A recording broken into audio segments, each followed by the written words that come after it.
El proceso que antes analizamos consistente en fijar ciertas melodías según esquemas rítmicos.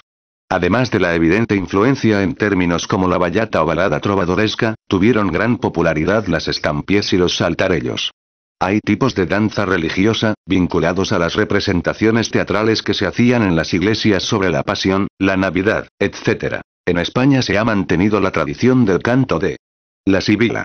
También danzaban los peregrinos que iban en romería, algunas de cuyas piezas se conservan en el Llibre Vermell de Montserrat.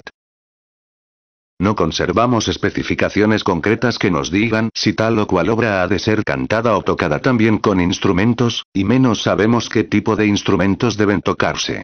Sin embargo, está fuera de toda duda que la música de este período, aunque escrita para voces, podía tocarse también con acompañamiento instrumental. Y no solo la música profana, sino también buena parte de las composiciones religiosas. Desde luego, está claro que la música de danza exigía participación instrumental y, por otra parte, son numerosos los testimonios tanto iconográficos como literarios que nos dan noticias de la presencia instrumental en la música de la época. De los primeros tenemos muestras muy abundantes en la arquitectura. Los pórticos de iglesias y catedrales tanto en el románico como en el gótico están rodeados de músicos con sus correspondientes instrumentos, entre los que destaca el pórtico de la Gloria de la Catedral de Santiago de Compostela. En el período que estamos estudiando, tras el despegue operado en la época inmediatamente anterior, se había llegado a una gran proliferación de instrumentos y variantes. Podemos estar seguros de que el uso de tales instrumentos fue muy abundante, aunque no había nada que se parezca a nuestras actuales orquestas. Los conjuntos eran muy reducidos, de una docena de músicos en los casos más excepcionales, y corrientemente solo 3 o 4, a veces menos. En la iglesia se admitía solamente el órgano, pero las nuevas composiciones religiosas polifónicas facilitarían la introducción de otros instrumentos para acompañar o sustituir a las voces. Violas, flautas, chirimías, etc. Trovadores y juglares tañían laudes, arpas, salterios, gaitas y, desde luego, variedad de panderos, sonajas, tamboriles, etc. Para las celebraciones públicas y las fiestas al aire libre se va perfilando un conjunto característico llamado de música alta por la potencia y brillantez de su sonido, compuesto de trompetas, chirimías y bombardas. Conviene, finalmente, destacar la influencia de los musulmanes, sobre todo en su aportación en cuanto a instrumentos se refiere. La música medieval en España.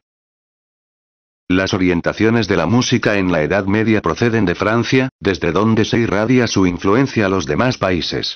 España, por razones de vecindad geográfica y de entendimiento político, sobre todo por parte de los reyes de Navarra y de Aragón, estuvo al tanto de la vanguardia musical de la época.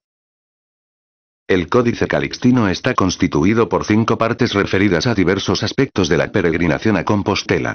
Al final del códice aparece una sección musical donde, entre muchas piezas monódicas, figuran 21 discantos a 2 voces y 1 a 3, probablemente el más antiguo conocido en Europa, pues pertenece al siglo XII. Estamos hablando ya de la primera polifonía. El estilo trovadoresco orientado hacia el aspecto religioso produjo en España una obra magnífica, las cantigas de Santa María de Alfonso X el Sabio. Recopiladas a finales del siglo XIII, son la más excelente muestra de la entonces naciente notación mensural. Las cantigas son más de 400 canciones monódicas que relatan milagros y favores de la Virgen. Parece ser la obra más personal del rey y en la que intervino más directamente. Las melodías proceden en parte de modelos anteriores, litúrgicos y populares, y en parte compuestos por músicos de la corte. También han llegado hasta nosotros las melodías de 6 cantigas de amigo del trovador gallego Martín Codax y otras varias de trovadores catalanes.